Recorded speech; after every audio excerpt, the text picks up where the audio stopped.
mes y en noviembre, según tengo entendido, la primera semana van a hacer el examen, el cuarto, ¿no?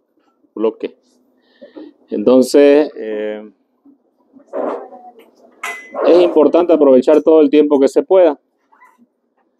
Entonces, atendamos un momento para que después se puedan ir. Nos toca, estamos viendo ya las enfermedades del colon, ¿no? Y como en todo el tubo digestivo hemos visto algunas enfermedades. Yo sé que cualquiera de ustedes me puede responder ahora. ¿Qué tipo de enfermedades hay en el esófago, por ejemplo? Así grandes, macroscópicamente.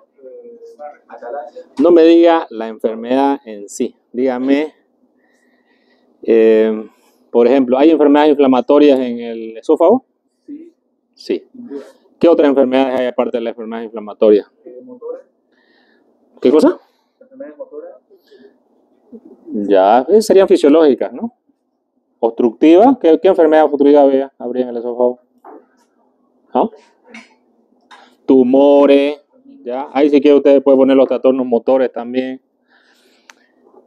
Si hablamos del estómago, si hablamos del intestino, si hablamos de todo el tubo digestivo, inclusive de las glándulas, hemos hablado de enfermedades inflamatorias. Y dentro de las enfermedades inflamatorias, también tenemos en el colon enfermedades inflamatorias, ¿ya? Justamente esta es una enfermedad muy común que está aumentando cada vez más, por eso también este tema está actualizado el año pasado, pero es el mismo libro. Y justamente esta enfermedad está aumentando cada vez en el mundo, ¿ya? De hecho, esto más se ve en los países europeos más que en los países nuestros, digamos. Pero probablemente con la globalización, que significa que comemos los mismos alimentos que ellos, tenemos las mismas costumbres que ellos, ingerimos los mismos venenos que ellos, bueno, al final, ¿no? Probablemente también nosotros estamos aumentando esta. Correcto, los alimentos ultraprocesados están a nivel mundial, ¿no? Por ejemplo, todo lo que es envasado es un alimento que es dañino, ¿no es cierto? Está comprobado. La OMS hace unos días sacó que el talco es cancerígeno, ¿no es cierto? No sé si han escuchado la noticia. O sea, significa que, o sea, y bueno, ¿y quién nos paga el cáncer del talco hace 50 años atrás o 100 años atrás que hay talco, digamos, ¿no? Sacaron igual que los embutidos son cancerígenos, ¿no es cierto? Entonces, ¿y por qué no lo dijeron antes, ¿no? En 1960 los japoneses dijeron que el azúcar del maíz, ¿no? Donde se endulzan todas estas bebidas que ustedes consumen, bueno, espero que no la consuman, son azúcares del maíz, y el azúcar del maíz es un azúcar mucho más barato que el azúcar de la caña. Pero en 1960 ya los japoneses dijeron que era altamente cancerígeno. Lo habían demostrado en ratas, ¿no? Hicieron el estudio y el estudio está, ustedes lo pueden encontrar inclusive. Pero ¿por qué no se aplica? Obviamente sabemos porque a la industria no le interesa que las personas vivan o no vivan, digamos, ¿no? Les interesa que les consuman, ¿no? Entonces, nosotros tenemos que saber muchas veces la verdad, que es una verdad que hay que estudiarla para saberla bien, digamos, ¿no? Porque muchas veces creemos que lo que sabemos es verdad y aparentemente de repente no lo es. Pero muchos de los alimentos tienen que ver con esta enfermedad inflamatoria. Y cuando hablamos nosotros del colon, ¿no? De esta enfermedad justamente, la colitis ulcerosa, como su nombre lo indica, colitis, inflamación del colon con presencia de úlcera, ¿ya? Fíjense que estos últimos 50 años, estos índices están aumentando cada vez más, demasiado inclusive, ¿no?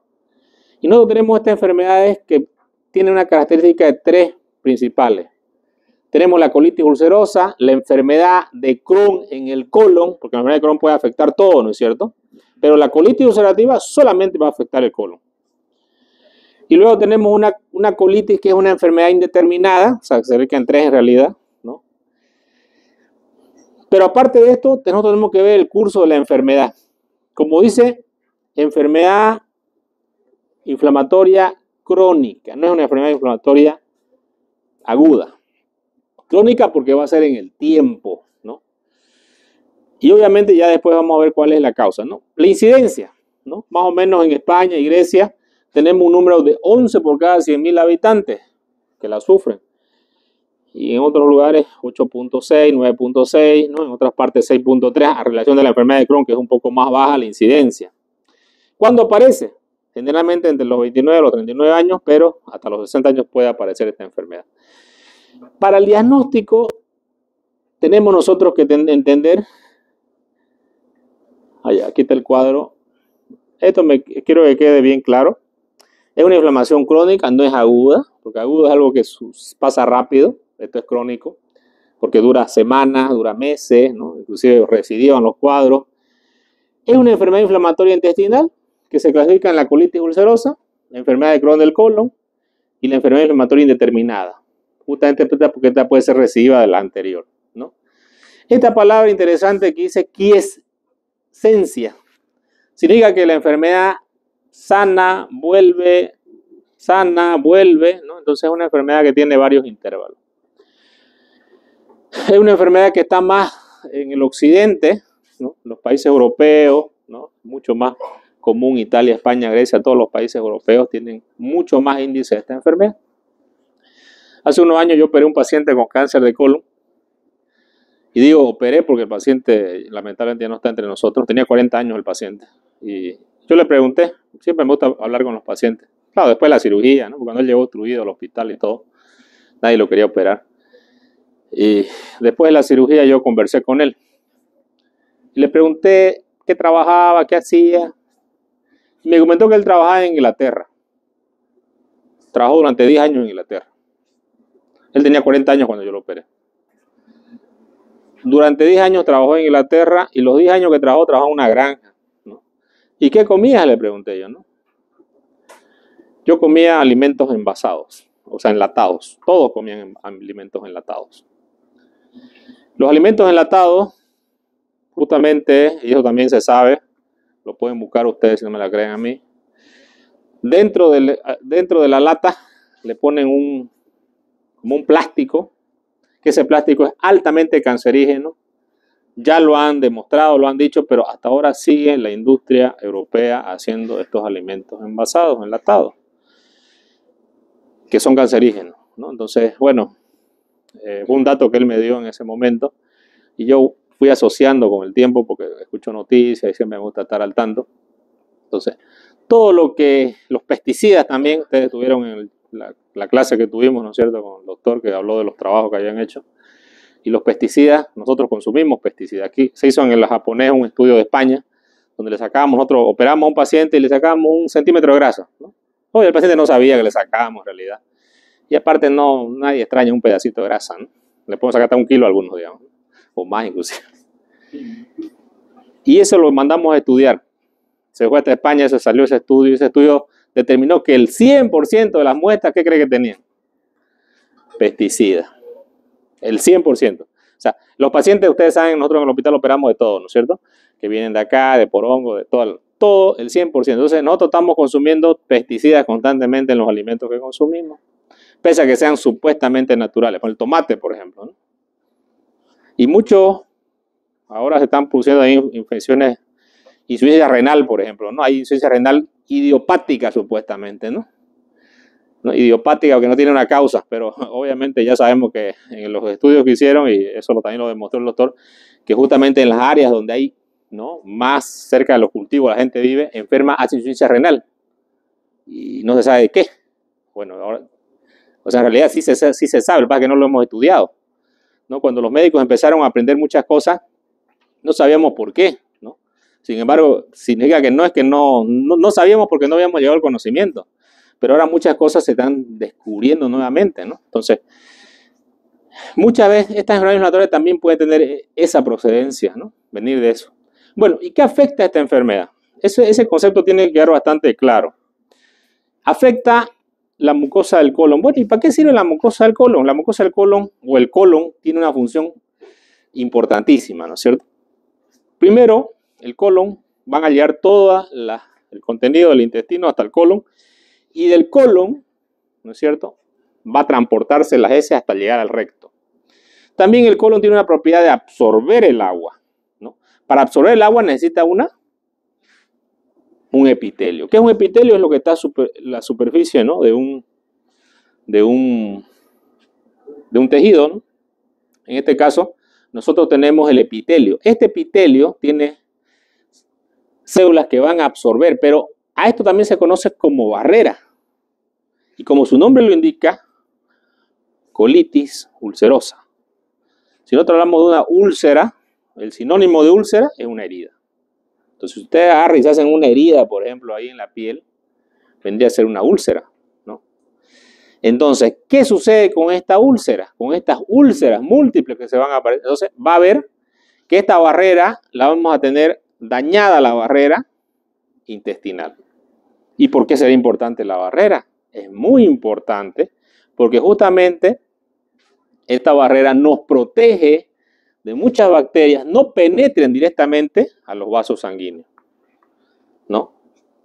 Y esta barrera que está penetrada, inclusive puede dar desde inflamación a nivel sistémico. Cuando hablamos de intestino, hablamos de las alergias, de las artritis, que su principio es a nivel del intestino. Inclusive ahora se habla mucho de la microbiota. Pero también se altera otra cosa que es importante, que es la flora microbiana, ¿no? Y tenemos otra alteración más, que es el moco, ¿no? Todo esto va a producir una alteración en las capas del intestino. Nosotros tenemos una capa que es la luz intestinal, donde va a estar. Luego tenemos el epitelio de la mucosa, la lámina propia y el mesotelio. Y luego esto va a activar procesos inflamatorios, ¿no? Que no solamente van a aparecer en una parte del cuerpo, también se pueden dar manifestaciones a nivel sistémica, como en la enfermedad de Crohn. Muy bien. ¿Cómo llegamos al diagnóstico de esta enfermedad? ¿No?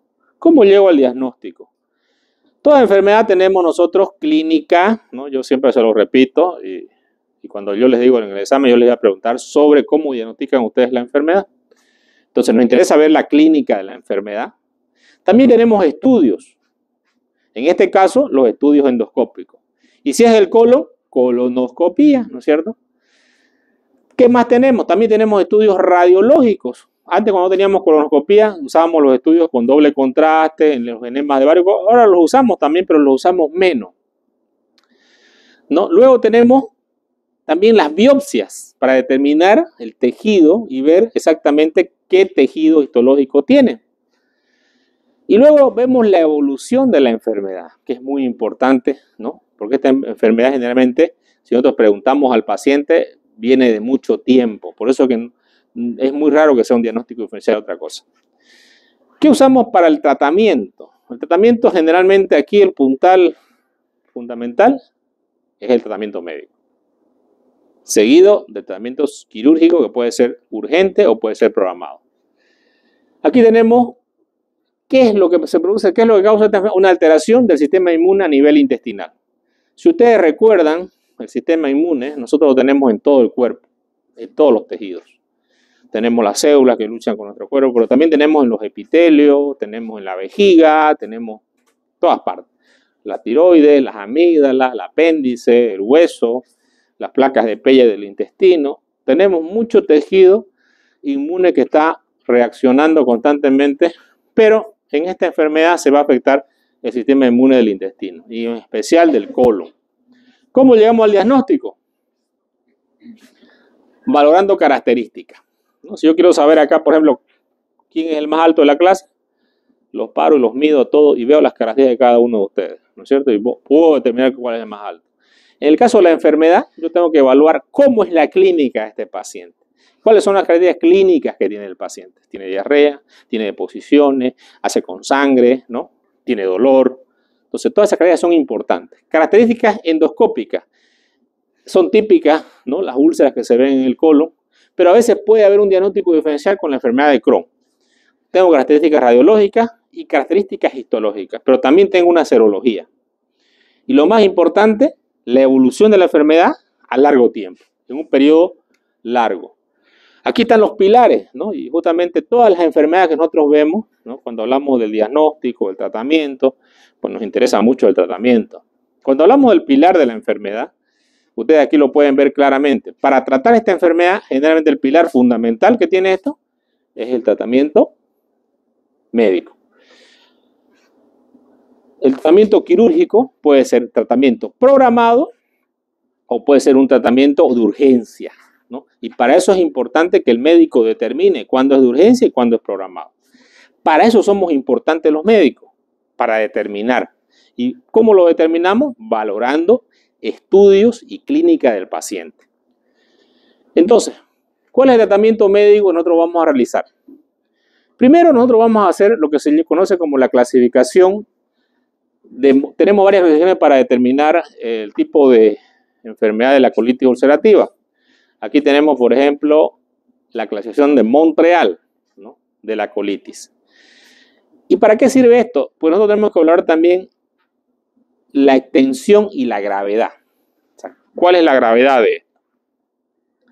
Fíjense que ustedes tienen una velocidad de sedimentación globular que sale en el hemograma.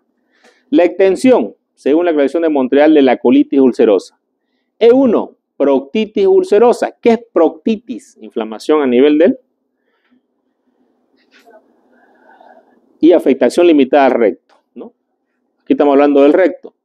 Colitis izquierda distal, afectación del recto hasta el ángulo esplénico. Colitis extensa o pancolitis. Nosotros dividimos el colon en un colon ascendente, un colon transverso, un colon descendente, sigmoide, recto, ¿no? Cuando hablamos de proctitis, hablamos de la parte del ano, ¿ya? Cuando hablamos de una colitis o pancolitis, pan significa que está todo el colon afectado. Significa que es el colon derecho y el colon izquierdo, ¿no? S0, S1. Remisión del paciente asintomático.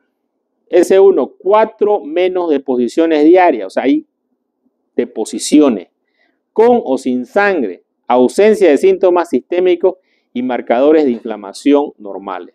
Gravedad S2, moderada, 5 o más deposiciones diarias, pero con los mismos signos de afectación sistémica. S3, grave, al menos 6 deposiciones diarias. ¿Y cuáles son los signos de inflamación? Son los mismos signos que hemos visto en el SIRS, los mismos signos que hemos visto en la sepsis. El cuerpo, cuando está inflamado, se va a manifestar de la siguiente forma. Vamos a tener taquicardia, vamos a tener una temperatura que va a estar elevada, vamos a tener una hemoglobina que puede estar en descenso por debajo de 10.5, ¿no? Y vamos a tener una BCG que va a estar mayor de 30 milímetros. Aquí tenemos otra puntuación que es de la clínica Mayo, que se conoce como el índice de Mayo, ¿no? Y esta toma ciertas variables y tiene cierta puntuación para dar la gravedad o normalidad de la enfermedad. Tenemos la frecuencia defecatoria. Si es de 1 a 2 deposiciones, le ponemos un punto. Si es de 3 a 4 deposiciones o más de lo habitual, 2 puntos. Si es más de 4 deposiciones de lo habitual, 3 puntos, ¿no? Sangrado rectal, ninguno. Vemos en la S hilos hemáticos, 1 punto. Sangrado visible mezclado con la S, a lo que se conoce como hematoquesia, 2 puntos. Rectorragia sin S, o sea, sale sangre directamente y no sale en S, 3 puntos. Apariencia endoscópica de la mucosa en una colonoscopía. Normal o inactiva, 0. Afectación leve, solamente eritema, disminución del patrón vascular, friabilidad leve, 1. Enfermedad moderada, eritema marcado, desaparición del patrón vascular, friabilidad y erosiones, 2. Enfermedad grave, sangrado espontáneo y ulceraciones, puntuación 3. De acuerdo a la suma, ¿no?, nosotros vamos a decir normal, leve, 2 y grave. Cualquiera de estas manifestaciones que están con una puntuación de 3 se considera de gravedad, ¿ya? Cualquiera de estos signos. Entonces es fácil decir, esta enfermedad es grave si yo, por ejemplo, veo que hay una rectorragia sin presencia de heces fecales.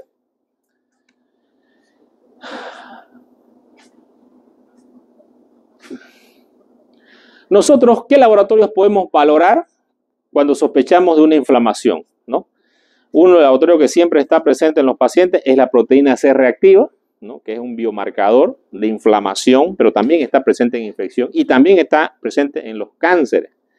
Tenemos la bioquímica sanguínea, urea, creatinina, ¿no?, que nos valora función renal. Siempre tenemos que valorar el electrolito. Frente a unas deposiciones tenemos que valorar el electrolito.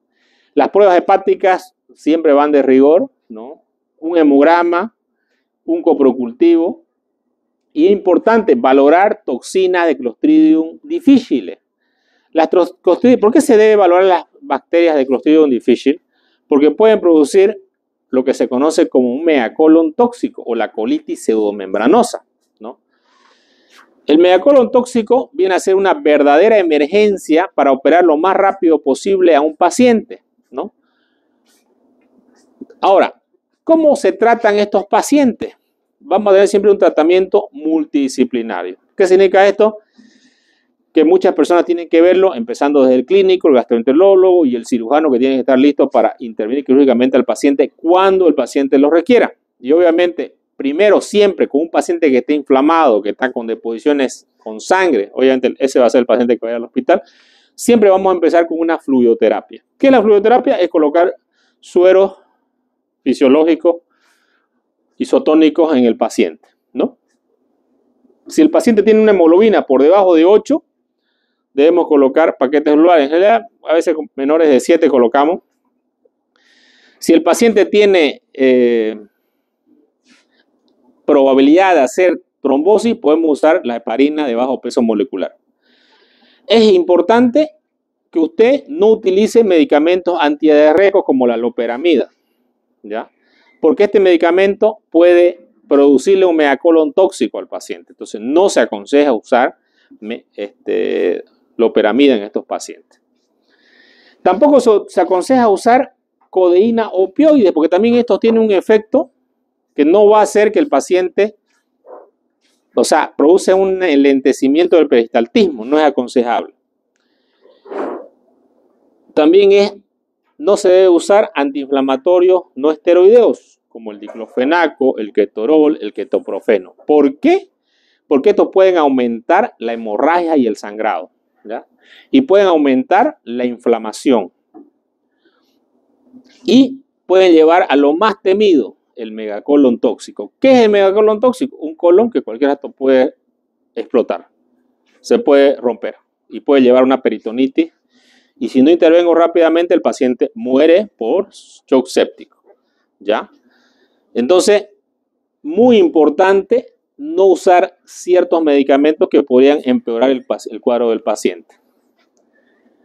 ¿Cuáles son las características clínicas endoscópicas histológicas utilizadas en el diagnóstico de la enfermedad inflamatoria del colon? Ya dijimos que tenemos principalmente la colitis ulcerosa y la enfermedad de Crohn, ¿no? Y tenemos algunas características que son importantes en ella. Tenemos la localización, que es muy importante, ¿no? Por ejemplo, en la enfermedad de Crohn podemos tenerla en todo el tubo digestivo, ¿no es cierto? Pero en cambio la colitis solamente la vamos a tener principalmente en colon y recto.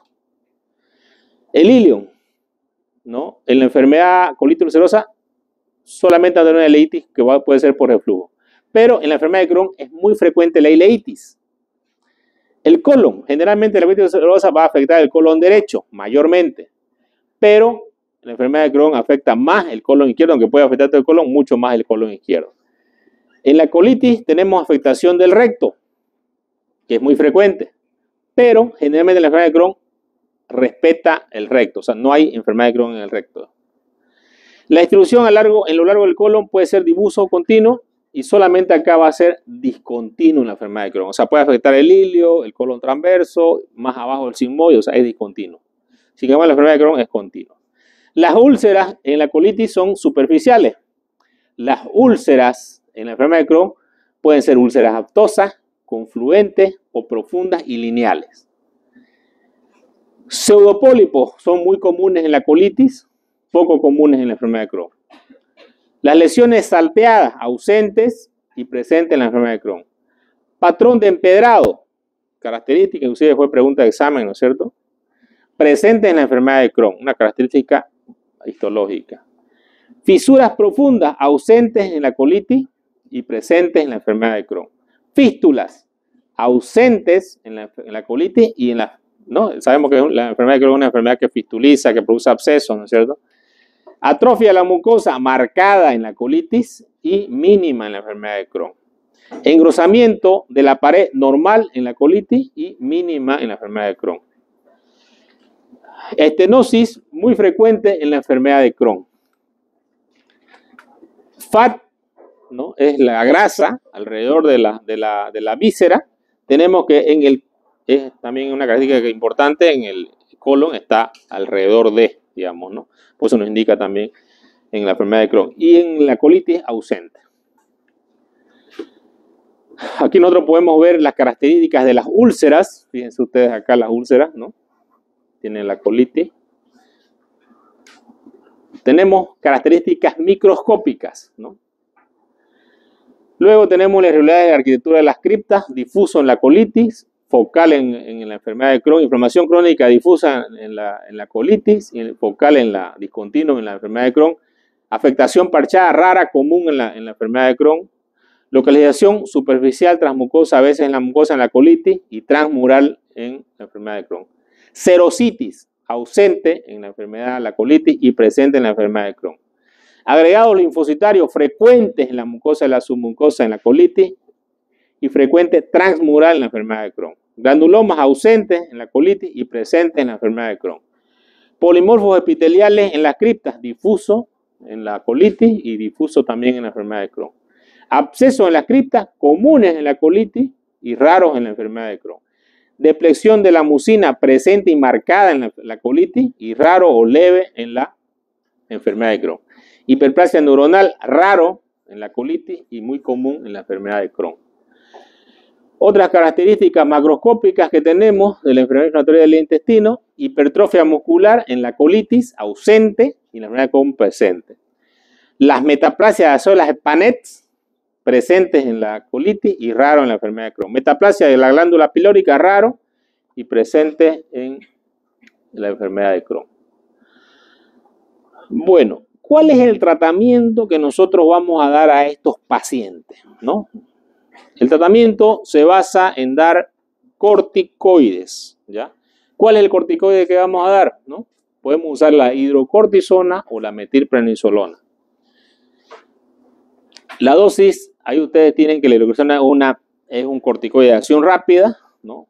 O la metilprednisolona, que son pulsos de metil, o sea, es dentro de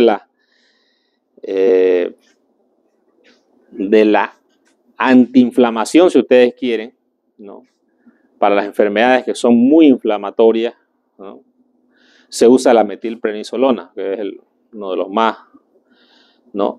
Entonces hacen estos famosos pulsos, 20 miligramos cada 6 a 8 horas, ¿no? Entonces ese es el tratamiento. También puedo usar por vía tópica, en forma de enema. Tópica significa, digamos, si yo quiero algo tópico aquí en la piel, ¿no? Pongo una cremita, digamos, ¿no? En este caso, estamos hablando que por vía rectal podemos usar también la hidrocortisona cada 6 horas. Se debe evaluar la respuesta clínica y bioquímica del tratamiento médico cada día, ¿no? ¿Cómo la valoro? Con los laboratorios que hemos visto, ¿no es cierto? El hemograma, ¿no? El BCG, ¿no? Y obviamente la clínica del paciente. Cada día debo evaluar cómo va el paciente. Ante una falta de respuesta al tratamiento médico de corticoides intravenosos entre 3 a 5 días, muy importante, significa que debo hacer una junta médica para que el cirujano evalúe al paciente o haga un tratamiento que se conoce tratamiento de rescate o indicar una colectomía. ¿Qué es una colectomía? Bien, extracción del colon, ¿no? Y vamos a extraer el colon, obviamente, que esté enfermo, ¿no es cierto? Entonces, una extracción del colon. Fíjense que esto es muy importante. Siempre que ustedes hagan cualquier cosa en un paciente, el principal dato que ustedes tienen que hacer es la observación. Hay que observar. Obviamente, cada que yo hago un tratamiento, valoro a ese paciente, ¿no? Y tengo que tener cuidado con no usar los medicamentos que le dije que no usemos, ¿no es cierto? Hablamos de los analgésicos opioides, ¿no? Hablamos de los antiinflamatorios, ¿no? Porque pueden agravar la enfermedad de la colitis ulcerosa. Y yo debo evaluar todos los días al paciente con laboratorio, con clínica, inclusive con estudios de imagen. Frente a una no respuesta al 3 al 5 día, ¿no? Máximo hasta el 7º día, tengo que pensar en que tiene que haber una respuesta probablemente de cambio de tratamiento o directamente tengo que hablar con el cirujano para que haga la colectomía, ¿no? Muy bien. Entonces, cuando hablamos de una colectomía de urgencia, ¿qué significa? Se debe operar las primeras 24 horas, se debe operar las primeras 6 horas, una semana, ¿ah? Las primeras 6. Si hablamos de urgencia, es las primeras 6 horas, ¿ya? ¿Por qué? Porque el riesgo de la complicación más temida que nosotros tenemos en el colon, ¿cuál es? En esta enfermedad, que se perfore, ¿ya? Y al perforarse nosotros vamos a tener una peritonitis fecal. Y ustedes en 5 minutos que se perforó el colon ya tiene el paciente en las bacterias circulando. Entonces, lo que más tememos nosotros es la peritonitis. Por eso que es importante indicar rápidamente frente a signos de irritación peritoneal, directo nos vamos a hacer la laparotomía para hacer la extracción del colon, porque la muerte del paciente va a estar muy cerca. De todas las perforaciones que ustedes tienen del tubo digestivo, ¿cuál es la más grave? La del colon. ¿Por qué? Porque tiene muchas más bacterias por cada miligramo, ¿no? Si ustedes agarran 1 miligramo de, digamos, 1 gramo de heces fecales, el 30% son bacterias, ¿ya? Y pónganle que sea más, 100 gramos, ¿no? Y estas bacterias son anaerobias, aerobias, ¿no? Y estas bacterias van a circular. Y las peritonitis fecales son las más temidas por los cirujanos. Más temidas porque el paciente va a morir rápidamente. ¿Peor un paciente que está usando corticoides o no? Sí, porque el paciente al usar corticoides, el cuerpo no va a reaccionar contra la infección. Y más rápido el paciente va a entrar en shock séptico y puede morir lo más rápido posible. Entonces tenemos que tener mucho cuidado con esto. Entonces, el tratamiento de urgencia quirúrgico urgente consiste en realizar una intervención quirúrgica lo más rápido posible, ¿no? Sacar el colon que está afectado, si es el colon ascendente, voy a hacer una ileostomía terminal, puede ser tipo Bruch o con una fístula a la altura del colon que esté bien. Ahorita les voy a mostrar qué significa eso. Significa que yo saco el segmento del colon, ¿no es cierto?, que está afectado. Tengo que abocar el extremo proximal, el extremo que viene de la boca, ¿no?, para que el paciente pueda defecar por una ileostomía. Pero siempre es importante, digamos, si yo saqué el colon transverso, por ejemplo, ¿no?, que está acá, le hago una ileostomía al paciente para que defeque, pero también tengo que tener el cabo distal, ¿no es cierto? A eso se conoce como fístula mucosa, que al final es una colostomía, pero que no va a salir heces, sino que va a salir moco. Y en algunos casos nosotros vamos a hacer lo que se llama abordaje en 3 tiempos. ¿Cuál es el abordaje en 3 tiempos? Se hace primero de emergencia un tratamiento de, ¿no?, una ileostomía, ¿no?, una fístula mucosa. Y en un segundo tiempo a veces se reconstruye, pero pasado cierto periodo de tiempo, ¿no? Hablamos por lo menos 3 meses. Pero muchas veces se investiga también, porque de repente yo en la cirugía tengo un dato, pero tengo que investigar nuevamente y tengo que volver a operar al paciente, ¿no es cierto? Entonces puedo llamar cirugía en 3 tiempos, ya una reconstrucción al tiempo. Este es el tratamiento de la colitis ulcerosa leve o moderada. ¿Qué es lo primero que vamos a hacer? Primero, identificar la colitis ulcerosa. Si es un brote leve o moderada, la extensión. Proctitis, podemos usar también mesalazina tópica en supositorio, que este es un medicamento que usamos también como antiinflamatorio, igual en la enfermedad de Crohn. Colitis izquierda extensa, mesalazina oral tópica. Está hablando de una enfermedad leve o moderada. Si hay remisión en 1 a 4 semanas, si hay remisión, mantenimiento solamente con el medicamento. Si no hay remisión en 4 semanas, asociar corticoides tópicos, ¿no? Puede ser la hidrocortisona y o mesalazina. Vemos 4 semanas de evolución. Si hay remisión, mantenimiento. Si no hay remisión, pasamos a dar tratamiento vía oral. Aparte de usar el tratamiento tópico vía rectal, también vamos a usar la prednisona a razón de 1 miligramo kilogramo. Si el paciente pesa 70 kilos, 70 miligramos de prednisona. La prednisona viene de 20 miligramos, entonces ustedes le dan 3 tabletas, pues, ¿no? Bueno, si hablamos de la colitis izquierda o extensa, mesalazina oral y tópica, remisión 1 a 4 semanas. Si mejora el paciente, remisión ya que sana, seguimos con el mantenimiento que viene a ser el mismo medicamento. Si no mejora, cambiamos y asociamos con corticoides orales, como la prednisona, ¿no? 1 miligramo kilogramo de baja o prednisona. Remisión 1 a 4 semanas, sí, mantenimiento. Si no mejora en 1 a 4 semanas, pensamos nosotros que debemos pautar el corticoide. Si hay fallo de la prednisona de 1 miligramo kilogramo, pautar corticoide intravenoso o factor de necrosis tumoral alfa, ¿no? Podemos usar también ahora que están aquí en la línea, los anticuerpos monoclonales, que también se usan para el cáncer, pero también sirven para este tipo de enfermedades. Son el vedolizumab y el tofacitinib, ¿no? Estos 2 medicamentos que también se usan asociados a quimioterapias para el cáncer, también sirven en las enfermedades inflamatorias del colon, ¿no? y podríamos usar esto como última alternativa en el tratamiento de la colitis moderada. Bueno, acá va a hablar un poco del tratamiento que se hace de la cirugía, ¿ya? Y habla más de aspectos técnicos de la cirugía, que a mí me parece que no es importante para ustedes los aspectos técnicos, ¿no es cierto? Pero yo les explico acá más o menos, porque igual, o sea, tampoco digo que no quieran aprender, ¿no? Sino que no les voy a preguntar estos detalles técnicos. Ustedes aquí pueden ver el colon, ¿no es cierto? Este es el colon ascendente. Aquí está el apéndice, aquí está el ilio, ¿ya? Todo lo que ustedes ven acá son los vasos, la cólica izquierda, ¿no? Aquí está la iliocólica, que es iliocólica, ¿no? Y todos vienen de la mesentérica superior o inferior. Superior. Mal.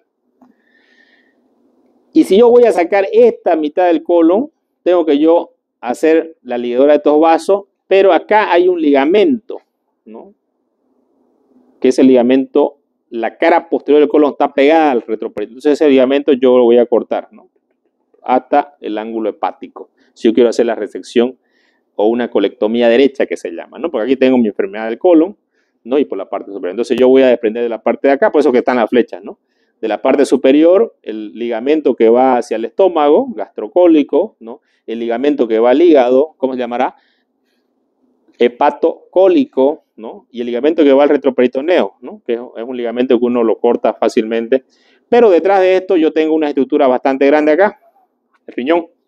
Y luego también tengo por acá el duodeno, que está en las rodillas. Pues es importante cuando yo hago este decolamiento, y si tengo enfermedad inflamatoria acá, tengo que tener cuidado de no lesionar el duodeno, porque eso puede ser fatal, digamos, ¿no? Aquí seguimos el decolamiento, fíjense ustedes, aquí está con la tijera, ¿no? Estoy agarrando aquí lo que es el meso hacia arriba, el cirujano agarra y va decolando por la parte inferior, ¿no? Aquí estamos con un corte así, ¿no? El corte sagital, ¿no? Fíjense, aquí está el duodeno, ¿no? Lo que yo les digo, ¿no? Cuando vamos a desprender todo este colon, nos vamos a topar con el duodeno. Por eso es importante que yo sepa anatómicamente qué estructuras tengo por detrás. Entonces voy decolando, ¿no? Voy decolando todo el colon, ¿no? Pero tengo que tener cuidado con el duodeno, ¿no? Que eso es lo que puedo lesionar. Sigo haciendo el decolamiento, ya después de haber decolado hacia adelante, estoy viendo el meso. Esto todo acá, lo que ven ustedes es el mesocolon. Y voy a ligar los vasos mesocolónicos, ¿no? Si ustedes ven la mano del ciudadano por acá arriba, por acá, ¿no es cierto? Hacer la ligadura de los vasos, ¿no? Y voy a sacar la mitad del colon, ¿no es cierto? Con ilio y colon. Lo que se hace es una colectomía, ¿no? Estoy ligando los vasos con mucho cuidado de no lesionar estructuras, ¿no? Ahí estoy ligando. Y es importante porque si ustedes ven, todo lo que va hacia la izquierda viene a ser ya el colon aquí. Estas son las disposiciones de las cólicas, que a veces tenemos una media, ¿no? Cólica izquierda, ¿no? Inferior, superior y media. Pero si yo me paso hacia el otro lado y ligo la arteria cólica media, puedo dejar sin irrigación al otro lado del colon. Por eso es importante tener cuidado e ir despacio, ¿no? Aquí sigo haciendo el decolamiento, ¿no? Aquí están dando una visión como si fuera un corte transversal. Aquí ustedes ven el riñón, ¿no? La vértebra, el otro riñón, y aquí el decolamiento que tiene que haber hacia el retroperitoneo. Obviamente con mucho cuidado de no lesionar las estructuras que están por detrás, ¿no? Esto que ustedes ven acá es la aorta, obviamente está siempre en el centro, hay que tener siempre cuidado de la parte del centro, y la vena cava, ¿no? Es muy difícil lesionarlo, sí, pero no faltan los que la pueden lesionar. ¿Por qué se puede lesionar? Porque muchas veces la enfermedad inflamatoria va a cambiar la anatomía de las estructuras. Al estar inflamado, muchas veces se impone el intestino, otras estructuras se van a tratar de adherir, ¿no? Y eso es lo que cambia a veces la anatomía, si ustedes quieren, ¿no? Y aquí está decolando el aire ya completamente, y aquí también, ahí muestra también, ¿no? Cuidado que hay que tener con las estructuras del colon, ¿no? Ahí sigue decolando, siguen decolando, ahí está decolando todo, ¿no? Hasta hacer la resección completa. En algunos casos podemos hacer anastomosis. Por ejemplo, acá ellos están agarrando el ilio y el colon y están metiendo una endoguía para hacer una anastomosis iliocolónica, ¿no? Esta anastomosis se llama anastomosis transversal. Transversal del ilio y transversal del colon, porque al meter la pinza aquí en el medio, ¿no? Esta pinza si quieren tiene como dos lugares, ¿no? Entonces va a engrampar a los dos lados y al medio corta. Entonces va a quedar una comunicación acá, ¿no? Directamente el contenido del intestino va a pasar al colon. Y esto de acá se sutura con otra estructura mecánica a veces ahí arriba. Aquí está la anastomosis, también se puede hacer a mano, ¿no? Ilio transverso anastomosis, ¿no? Del intestino, ¿no? Con los puntos que ya ustedes conocen. Y también cerramos acá lo que es el meso, ¿no? Muy bien. ¿Cuándo es la cirugía urgente? ¿Tenemos nosotros algunos signos para la cirugía urgente? Sí. Por ejemplo, cuando un colon pierde las austras. Fíjense ustedes, este colon no tiene austras, ¿no? Aquí ven las austras y aquí no las ven las austras. Entonces, ¿por qué ha perdido las austras? Por una enfermedad inflamatoria, ¿no? Si yo veo esta tomografía también, fíjense, la pared del colon está muy inflamada.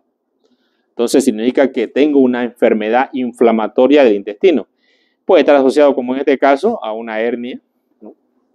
Pero generalmente el gran problema y lo que yo tengo que reconocer como médico, porque es como un policía, ¿no? A un policía agarran y le dicen, tenés que manejar un arma, ¿no? Y vas a estar en un banco, y vas a trabajar en el banco, y bueno, cuando vengan los ladrones alguna vez vas a usar tu arma, digamos, ¿no? Pero él entrena todos los días con su arma, ¿no? Porque él tiene que saber usar su arma. Evidentemente, puede ser que nunca en su vida apareció ningún ladrón o apareció cuando él ya estaba por jubilarse, pero él tiene que estar preparado, ¿no? Si yo soy un salvavidas, por ejemplo, que estoy ahí en la playa, ¿no? Arribita sentadito mirando a ver o estoy ya en mi celular y no veo quién se ahoga. Entonces lo mismo somos los médicos. Los médicos tenemos que estar alertas, buscando signos que nos indiquen y tenemos que aprender a valorar bien los estudios de imagen. Porque los estudios de imagen van a ser los que nos van a adelantar los pasos antes de que el paciente llegue a tener una irritación peritoneal. Si yo veo esta radiografía, ya yo tengo que tener dudas y tengo que empezar a pensar en operarlo antes que el paciente tenga irritación. ¿Por qué no es bueno esperar que tenga irritación peritoneal el paciente? Porque cuando ya tenga irritación peritoneal, ya va a estar con una peritonitis fecaloidea. Y de ahí a morirse, está cerquita. Y es como ese salvavidas que estaba viendo su TikTok de repente ahí, en vez de mirar la playa, ya está un niño ahogándose, ¿no? Y nadie le dijo a él, ni él tampoco miró, ¿no? Y como en este caso y como el caso del niño, en las dos cosas son lo más importante que es. Para el rescate, lo más importante que es. ¿Qué? Correcto, el tiempo. El tiempo. Porque si usted entra cuando un paciente no está perforado, la probabilidad de sobrevivir de ese paciente va a ser mucho más alta. Igual el salvavidas, si rescata al niño en un tiempo, obviamente más rápido y se dio cuenta que el niño que no podía, no salía y va y lo rescata, la probabilidad de sobrevivir va a ser mayor, ¿no? Por eso que es importante detectar esto con los estudios de imagen. ¿Cuánto es la mortalidad? Más o menos habla hasta de un 40% de la colitis ulcerosa, ¿no? Que pueden desarrollar o sea, es alto, ¿no? Casi la mitad de los pacientes, con una mortalidad cercana al 2%. Pero mucho más elevada en megacolon tóxico, sobre todo en los casos de progresión de colon, y las complicaciones más frecuentes son la infección, ¿no? La dehiscencia de la herida quirúrgica, 30% sepsis pélvica secundaria, fuga del muñón intraabdominal, ¿no? De un 5 a 12%, complicaciones con el estoma, tenemos la isquemia, dehiscencia, estenosis, hernia paraostomal. Todas estas de acá son complicaciones de la ostomía. Cuando no se hacen bien la ostomía, ¿no? Porque todo hay que hacerlo bien, digamos, ¿no? O sea, las cosas no se pueden hacer más o menos, hay que hacerlas bien. Las cirugías electivas son aquellas cirugías que las podemos programar, ¿no? Y para eso tenemos que también tener una indicación clara. ¿Cuándo podemos programar esta cirugía? ¿En qué caso nosotros debemos programar una cirugía electiva del colon? ¿Cuándo? ¿No? ¿Y de quién depende esta decisión? Es importante siempre, cuando hablamos de no urgencia, nosotros podemos llevar al paciente a un comité. ¿Qué es un comité? Es un grupo de profesionales, ¿no es cierto? No solamente un cirujano, sino que también hay un gastroenterólogo, un clínico, ¿no? Si quieren un inmunólogo para estas enfermedades, y todos ellos deciden la mejor conducta para el paciente. Entonces este comité toma una conducta, ¿no? Frente al paciente, y lo mismo que se hace con los comités de tumores, por ejemplo, ¿no? La cirugía electiva está indicada en los siguientes casos. ¿Cuándo? ¿no? Esto es pregunta de examen, porque a mí me interesa que nosotros sepamos cuándo está indicada la cirugía, ¿ya?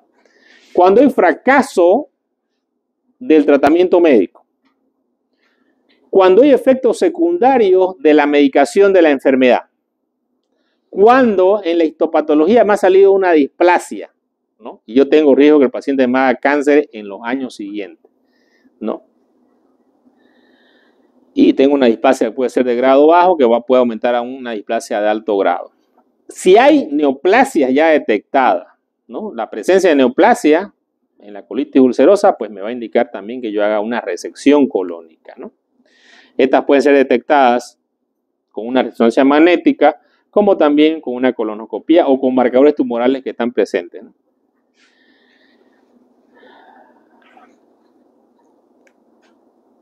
Muy bien. Complicaciones postoperatorias y de fallo de célula blanca. En todos los casos, los pacientes vayan a someterse a una intercurrencia quirúrgica electiva, debe valorarse cuidadosamente. ¿Qué debo valorar cuando el paciente va a entrar a una cirugía?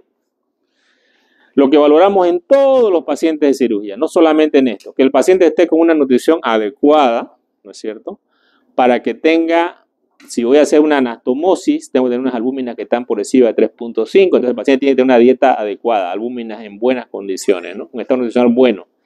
Cuando yo valoro el estado nutricional, lo que me importa son las albúminas, pero también me importa el peso del paciente, la masa magra del paciente, son cosas importantes para la cicatrización. La anemia también me importa. El paciente tiene que tener hemoglobina por encima de 10. Si está por debajo de 7, tengo que transfundirle paquete glular. Y esto es importante para que el paciente, cuando yo haga la anastomosis, no haga hipoxia en los tejidos. Y esa hipoxia me puede llevar también a un fallo, ¿ya?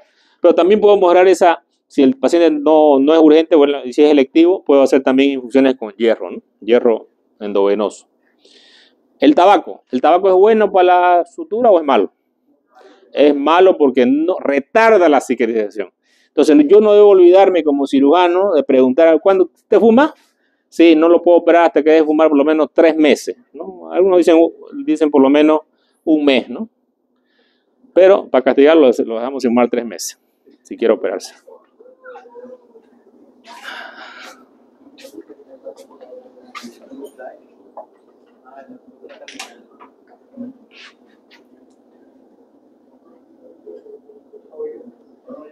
Muy bien.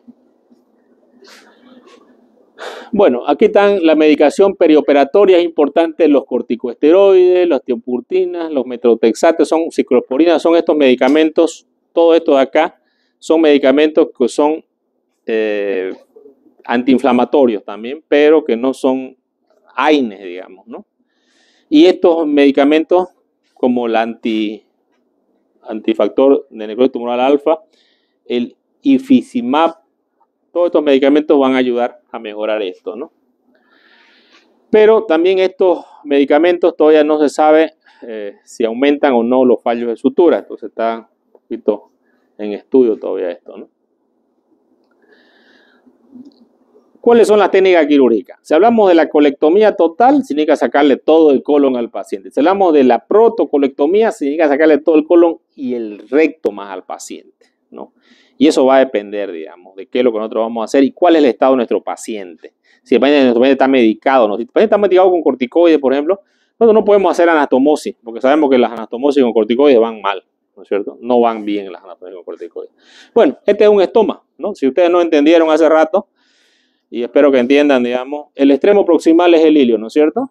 El paciente come y va a salir. Entonces no va a pasar contenido hacia el colon, ¿no? Y peor si yo saco un cemento del colon. A esto que esté alto se llama grifo. El grifo tiene que ser más o menos 3 centímetros, que es una técnica adecuada para que el paciente no le irrite, no le queme, porque las ileotomías tienen que poderse poner una bolsa. Es altamente ácido, el paciente pierde proteínas por acá. También esto, si no lo hago bien, se puede estenosar, ¿no? Si lo hago muy cerca de los huesos, el paciente no va a poder pegar su bolsa.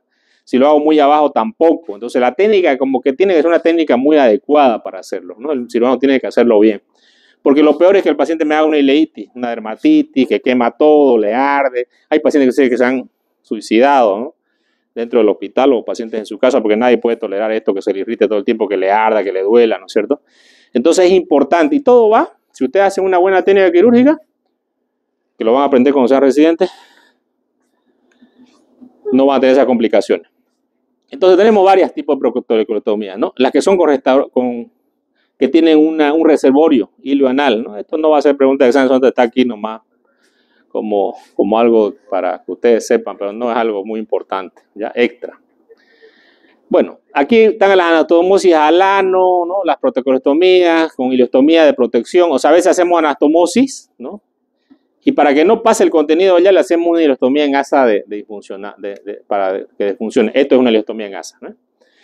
Por ejemplo, acá he hecho una anastomosis ilioanal, ¿no es cierto? Pero para proteger esta sutura, ¿ya? El paciente le hago una ileostomía en asa. Le llaman asa porque sale una asa, ¿no? El paciente va a defecar por acá, pero no va a pasar nada acá, ¿ya? ¿Durante qué tiempo? A veces un mes, a veces 3 meses. Pero ¿qué aseguro con eso? Que la anastomosis ilioanal, que tiene alta probabilidad de licencia, vaya bien, ¿no? Entonces, esto se llama con reservorio ilioanal, se llama esto de acá, ¿ya? Esto es un reservorio tipo J, ¿ya? Que hace las veces de lo que haría el recto, pero esto es ilio y directamente esto es ano, por eso es ilioanal. ¿No tiene esfínter? El esfínter está. El esfínter está abajo. Está abajo. Está abajo. Sí. El esfínter está. ¿El interno se va si no? No. El esfínter está interno o externo. Bueno, esta es la técnica que tampoco se las voy a preguntar. Complicaciones que hay. Esto sí es importante saber qué complicaciones están. Son todas las que les dije, ¿no? Que pueden aparecer. La hemorragia del reservorio también puede haber, ¿no? Sepsis pélvica puede haber cuando hay fuga del muñón, o sea que sale contenido de ahí. Una sepsia a nivel, con tomografía la detectamos. Puede haber una necrosis, ¿no es cierto? Puede haber una dehiscencia. Y ahora ya se han inventado nuevas cosas, como la fístula es pélvica, a veces puede salir, esta fístula está en la pelvis, ¿no?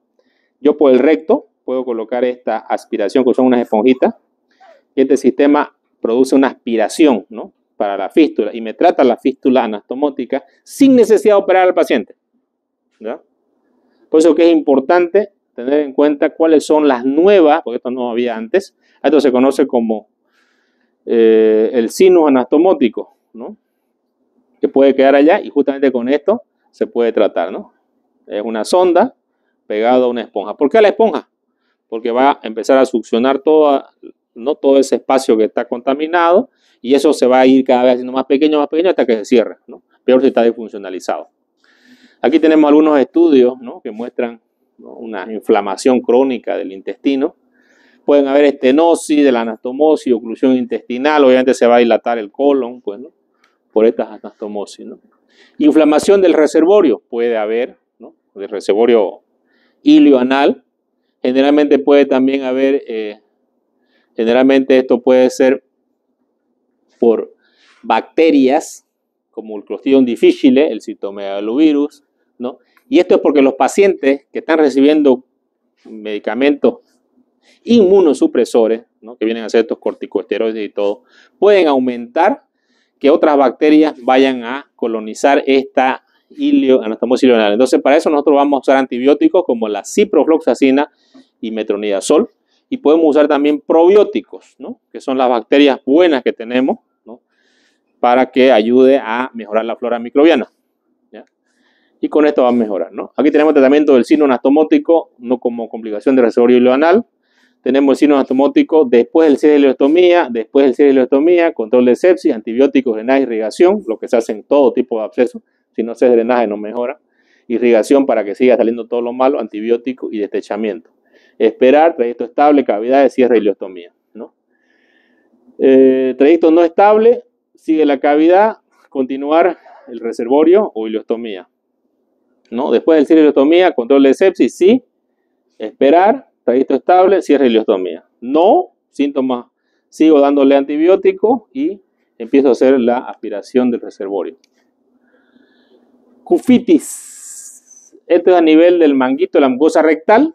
También puede haber a la altura del canal anal, puede haber una inflamación. Esta cufitis, que es la inflamación del ano, se puede usar corticoides tópicos y mesalazina, ¿no? También puede usar algunos inmunosupresores como tratamiento. En caso de fracaso reservorio, ¿no? Hay que hacer directamente una ileostomía, ¿no? nuevamente al paciente. Y bueno, cuando nosotros hacemos una ileostomía, pues el paciente no tiene buena calidad de vida, ¿no? Esto sobre la fístula. Bueno, ¿qué es lo importante de la ileostomía? Ustedes van a ver pacientes con ileostomías, colostomías, ¿no? Y bueno, aquí se enfoca en esto, ¿no? O sea, calidad de vida. ¿Qué es la calidad de vida?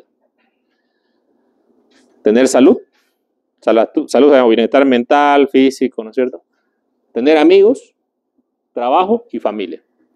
Los pacientes que tienen ileostomía, por ejemplo, a veces si son varones o si son mujeres, pues no pueden tener relaciones sexuales porque de repente la pareja le da y puede deteriorar su calidad de vida. Si el paciente tiene una ileitis que le quema todo el tiempo, hablamos de la salud, le puede deteriorar la calidad de vida. Muchos de estos pacientes, los gases salen, ¿no?, el rato menos esperado. Entonces, a veces ellos no pueden tener amigos o no pueden tener. Se cansó. Ahorita vamos a acabar. ¿Partido? No, ahorita, a las 9 creo.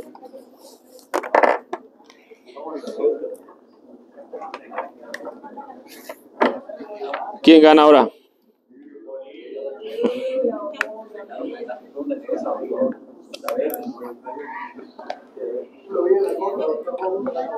Ah, 2-1. ¿Lo viste en Los Simpsons?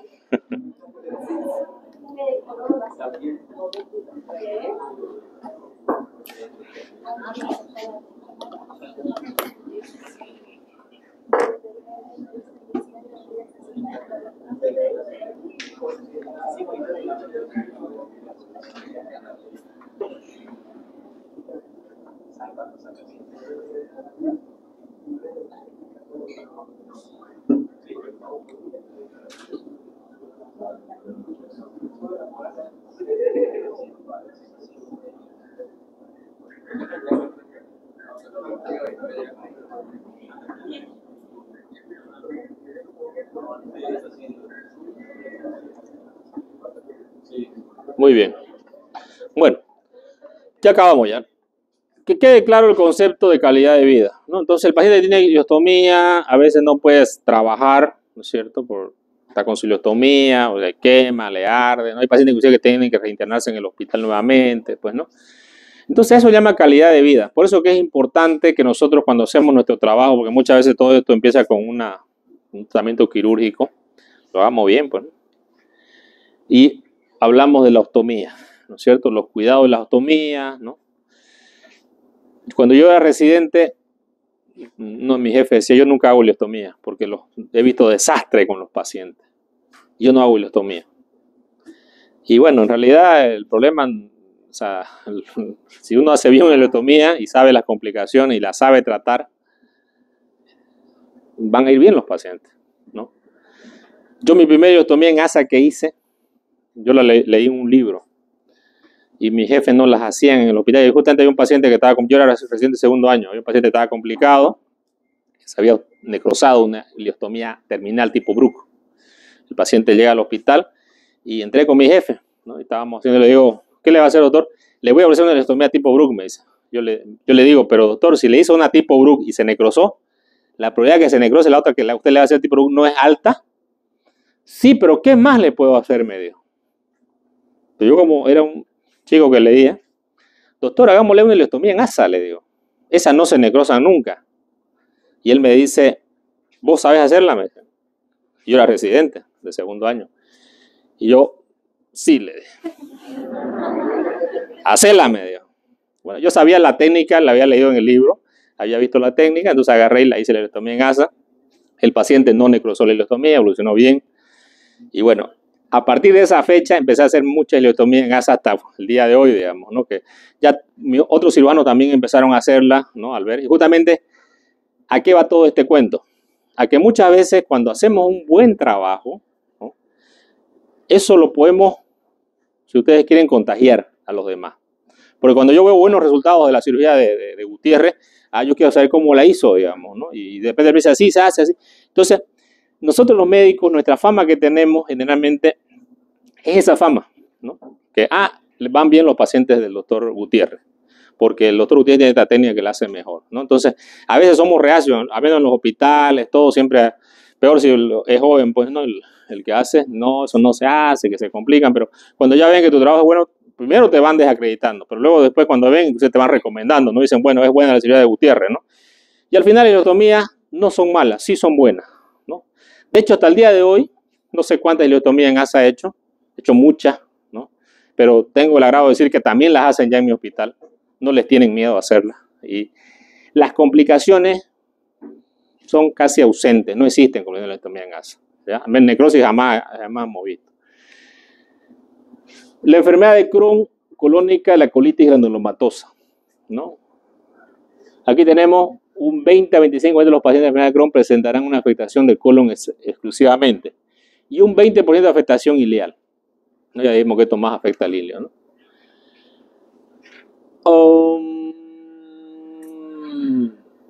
Bueno, ya hablamos del tratamiento con los corticoides, ¿no? Es lo mismo, simplemente que como es una enfermedad crónica, el médico frente a esta enfermedad tiene que explicar toda la evolución que puede ser en el paciente. ¿Ya? Cuando uno agarra una enfermedad crónica en un paciente, tiene que explicar eso, que la enfermedad puede volver, que la enfermedad puede necesitar una cirugía. Entonces, todas esas cosas es importante que el médico explique. ¿Ya? Bueno, aquí está otro índice de Harvey, ¿no? Que generalmente valora estado general, dolor abdominal, numerosas deposiciones líquidas, masa abdominal, complicaciones, ¿no? Y valora de acuerdo a si es regular, malo, bueno o malísimo, ¿no? Y de acuerdo a esto, aquí tenemos las complicaciones, que son, pero esto es de la enfermedad de Crohn, ¿no? Claro. Ah, no, de la colitis granulomatosa, sí. Esta colitis granulomatosa tiene otras características como la enfermedad de Crohn, ¿no es cierto? ¿Se acuerdan cuando vimos la enfermedad de Crohn? La enfermedad de Crohn tiene manifestaciones sistémicas, ¿no? Que pueden haber en otras partes del cuerpo, como el dolor articular, uveitis a nivel del ojo, eritema nodoso, ¿no? Las aftas, pioderma gangrenoso, fístula anal y otras fístulas o abscesos, ¿no? Y la puntuación de todas estas cosas se valoran y hablamos de moderado mayor de 12 puntos. No, grave mayor de 12 puntos. Leve menos de 6 puntos y de 6 a 12 puntos moderado. También el tratamiento viene a ser el mismo que hacemos con la colitis, ¿no? Muchas veces colocamos fluidos fisiológicos y tratamos al paciente, zona nasogástrica, empezamos a usar esteroides, ¿no? Y valoramos si el paciente no hace complicaciones como fístula, perforación intestinal, abscesos, y en ese caso tenemos que rápidamente pensar en hacer la cirugía del paciente. Bueno, esta es la otra colitis indeterminada, que es de la otra agregación, que en realidad esta colitis indeterminada es una colitis que puede aparecer como la recidiva de una colitis tratada. Por ejemplo, le sacamos el colon a un paciente que tenía colitis ulcerosa en el sigmoide, sacamos el colon, el paciente anduvo bien durante años y resulta que de pronto otra vez tiene síntomas de colitis. Entonces, a esa se denomina colitis ulcerativa, ¿no? Nuevamente hay que investigar con los estudios de imagen, con la clínica, con la endoscopía y valorar si requiere tratamiento médico nuevamente. Por eso se llama indeterminada, porque no sabemos cuánto tiempo el paciente puede estar, ¿no? O a veces en el mismo donde hizo la anastomosis puede aparecer la colitis y otra vez hay que iniciar tratamientos con este paciente. Y es el final, pueden ir a ver el partido.